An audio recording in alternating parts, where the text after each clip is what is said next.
ఆగు మనీషా, ఎక్కడికి వెళ్తున్నావు? అమెరికాకి వెళ్ళలేను, నీతో కలిసి ఉండలేను. నేను ఎటైనా వెళ్ళి చచ్చిపోతాను.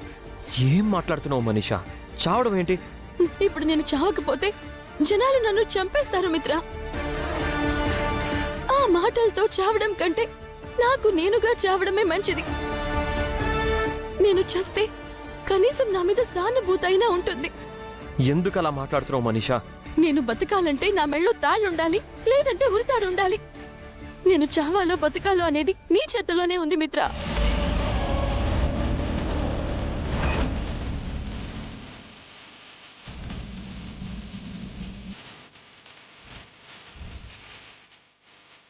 సార్ సార్ ఏమనుకోకుండా ఇంకొకసారి ఫోన్ చేయండి సార్. ఎన్నిసార్లు ఫోన్ చేసినా ప్రయోజనం ఉండదమ్మా.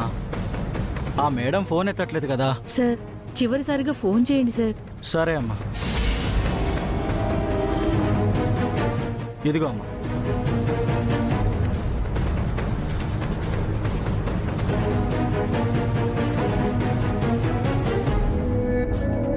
Hello hello madam. ఎవరు?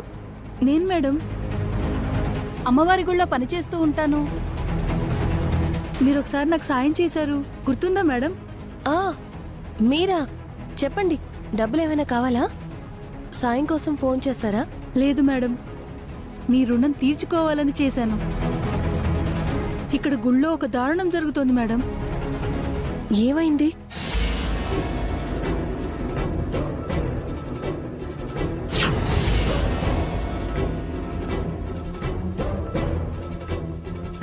మీరు త్వరగా రండి మేడం, వచ్చి సార్ని కాపాడుకోండి.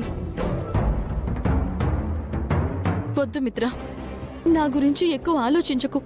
నువ్వు నలిగిపోతున్నావని నాకు తెలుసు.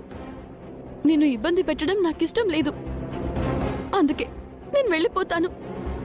నువ్వు చావడం నాకు ఇష్టం లేదు మనీషా. నీకు అన్యాయం జరగకూడదు. నువ్వు నాకు న్యాయం చేయాలనుకుంటే లక్ష్మికి అన్యాయం చేయాలి. అది నీ వల్ల కాదు మిత్ర. నేను వెళ్తున్నాను. ఆగు మనీషా, తొందరపడి నిర్ణయం తీసుకోకు. వదులు మిత్ర, నేను బతికుంటే నీకు ఎప్పటికైనా ఇబ్బంది. నా వల్ల నువ్వు సమస్యల్లో పడకూడదు. చచ్చిపోతే సమస్య తీరిపోదు మనీషా. లైఫ్ లాంగ్ నన్ను నేను క్షమించుకోలేను. వేరే దారి కనపడడం లేదు మిత్ర.